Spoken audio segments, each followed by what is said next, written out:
தாவேக்கா சொல்லியிருக்காங்க ஊழலுக்கு எதிராக தான் அந்த ஆட்சி. ஆமா, செங்கோட்டையனை பக்கத்துல வச்சுக்கிட்டு இங்க ஊழலை ஒழிப்பாங்க.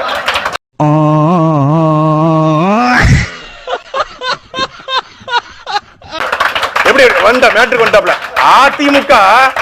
அதிமுக ஊழல் சக்தி ஜெயலலிதா ரோல் மாடல். என்ன யோசிக்கிற?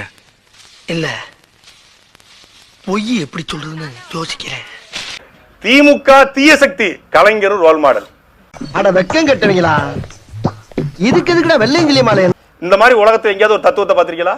ஒரு கோட்பாடை பார்த்திருக்கீங்களா? திமுகவையும் அதிமுகவும் ஒழிக்கணும். கலைஞர், ஜெயலலிதா, எம்ஜிஆர் 3 பேர் ரோல் மாடல். இப்ப விஜய் என்னடா இவ்வளவு விஜயகாந்தி ரோல் மாடல் சேர்த்துட்டாப்ல. அதாவது அப்ஜெக்ஷன் மட்டும் சொல்லல அப்படின்னா ஸ்டாலினும் ரோல் மாடல் அவங்களுக்கு.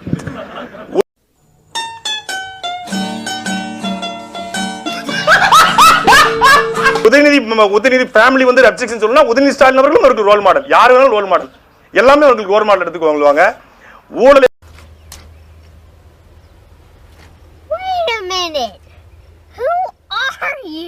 ஒழிக்கணும். புலி படத்திற்கு வாங்கிய வருமானத்துல அந்த 15 கோடி ரூபாய் மறைத்திற்காக நீதிமன்றம் 1.5 கோடி ரூபாய் அபராதம் போட்டிருக்கு. இவர் ஊழலை ஒழிக்க போறாங்க. பார்த்தாலே தெரிகிறது. தெரிகிறதா?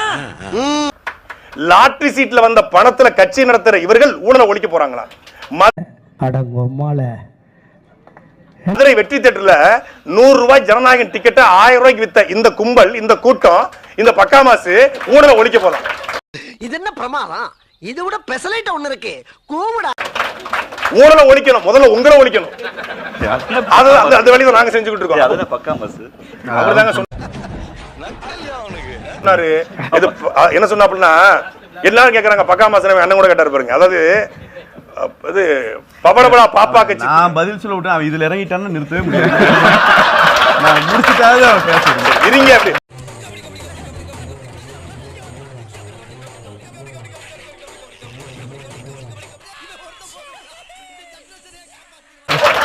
நம்ம எப்ப வேணாலும் பேசிக்கலாம்.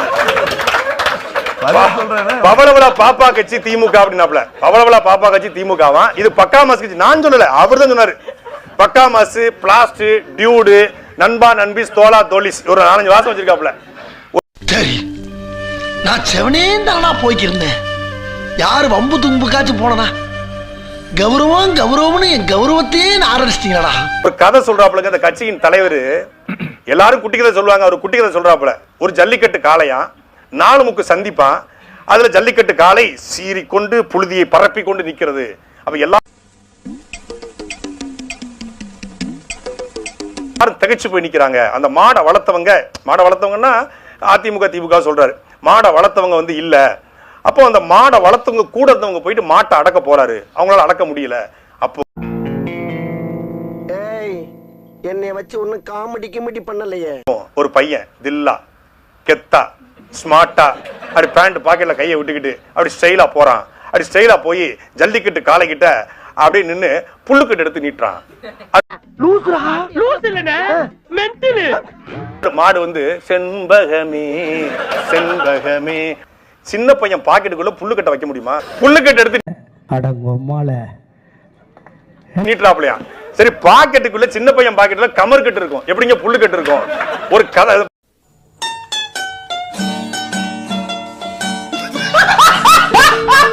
வடிவ சொல்லல. கனவா இருந்தாலும் லாஜிக் வேண்டாமாங்கிற மாதிரி குட்டி கதையா இருந்தாலும் லாஜிக் வேண்டாம். இந்த குட்டி கதை கேட்க ஏண்டா டேய், எனக்குன்னே வருவீங்களாடா? ஏன்ட்ட சரசம் பண்றக்கே ஓட்டாப்பே உங்களை பெற்றுறாங்களா? ஏன்டா அப்படி பட்டத்திலே வந்து பஞ்சு பண்றீங்க?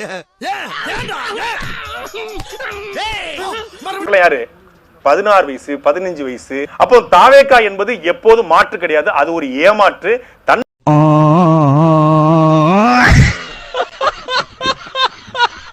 தன்னுடைய ரசிகர்களை ஒரு சின்ன குறுக்கீடு. பொதுவா இது தொடர்ச்சி அந்த உங்கள் மீதான விமர்சனமாகவே வைக்கப்படுது. இப்ப உங்கள் முதல் தலைமுறை வாக்காளர்கள், ஃபர்ஸ்ட் டைம் ஓட்டர்ஸ் இருக்கட்டும், யங்ஸ்டர்ஸ் ஓட்டர், இது எல்லாமே வந்து தாவேக்கா உங்ககிட்ட இருந்து பறிச்சிரும் அப்படின்ற அச்சத்தின் காரணமாக தான் அவர் மீதான விமர்சனத்தை கூர்மைப்படுத்துறீங்க அப்படின்ற ஒரு. கடந்த 2 நாளைக்கு முன்னாடி திருச்சியில வந்து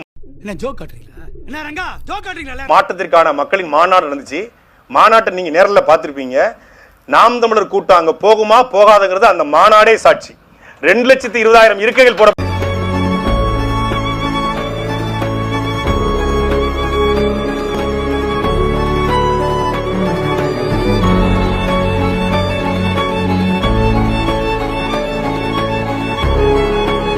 மட்டும் 5 லட்சம் பேர் வந்திருக்காங்க. தமிழ்நாட்டு அரசியல்ல பணம் கொடுக்காம ஒரு கூட்டத்தை கூட்ட முடியும்னா அது நாம் தமிழர் கட்சியால மட்டும்தான் முடியும். நாம் தமிழர் கட்சிக்கு 8.8%